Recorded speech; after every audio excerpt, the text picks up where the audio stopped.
Dapat yan pag na-corner. Pag na-corner po yung cobra, doon siya nag-defend. Yun. Ano lang lumalaban. Pero hindi siya nalaban originally. Hindi sir, puro siya palayo. Kumusta mga ka-idol? Ang pagbabalik ng ating YouTube channel Boy Jun Channel. Sa ating video ngayong mga ka-idol, may panibagong channel na naman tayong ere-review. Ang channel ni Cobra King, Cobra Prince. Nag-join ito noong April 4, 2020. May video views itong umaabot ng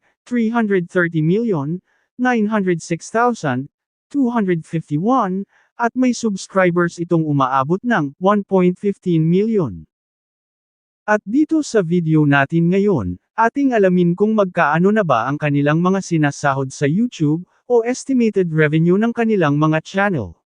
Disclaimer lang mga ka-idol, ang lahat ng mga binabanggit ko dito ay estimated ko lamang, gamit ang isang website na ang Social Blade. Ang Social Blade ay isang public website na kahit sino ay pwedeng tumingin dito. At maaari ninyong makita ang lahat ng YouTube sahod o estimated revenue ng inyong mga kilalang mga vloggers, or mga content creators na inyong nakilala. Ang layunin natin dito ay para makapagbigay ng inspirasyon sa ating mga maliliit na mga vloggers katulad ko.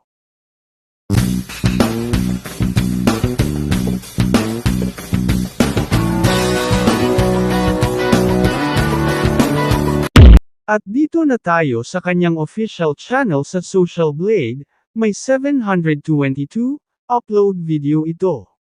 At sa kanyang subscribers na umaabot ng 1.15 million, at sa kanyang video views na umaabot ng 330,906,251, country Philippines, channel type people, nag-umpisa itong mag-vlog noong April 24, 2020.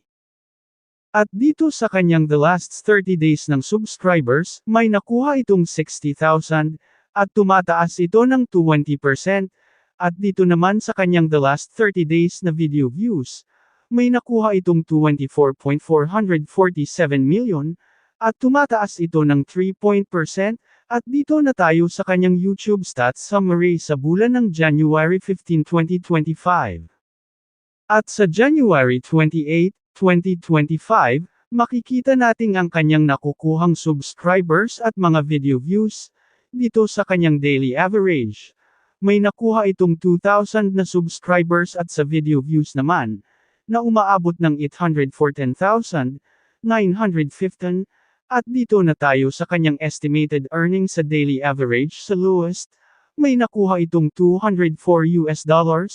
Kung ating ipalit sa peso umaabot ito ng 11,832 pesos. At dito naman sa kanyang daily average estimated earnings sa highs, may nakuha itong $3,300 kung ating ipalit sa peso. Umaabot ito ng 191,400 pesos, at dito na tayo sa kanyang weekly average estimated earnings sa lowest, may nakuha itong 14,000 subscribers at video views na umaabot ng 5,704,405, at dito sa kanyang weekly estimated earnings sa lowest, may nakuha itong $1,400 kung ating ipalit sa peso. Umaabot ito ng 81,200 pesos. At dito naman sa kanyang weekly average estimated earnings sa highs, may nakuha itong $22,800 kung ating ipalit sa peso. Umaabot ito ng 1,322,400 pesos. At dito na tayo sa kanyang monthly estimated revenue sa lowest, may nakuha itong $6,100 kung ating ipalit sa peso. Umaabot ito ng 353,800 pesos, at dito na tayo sa kanyang monthly estimated revenue. Sa highs na tayo, may nakuha itong $97,800 kung ating ipalit sa peso. Umaabot ito ng 5,672,400 pesos.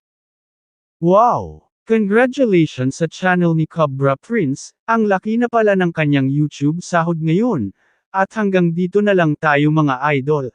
At kung nagustuhan mo ang ating ginawang pagre-review ng kanilang mga channel, huwag malimot mag-subscribe, at like, comment ng ating mga video. Maraming salamat po sa inyong lahat. God bless po. Ganyan na.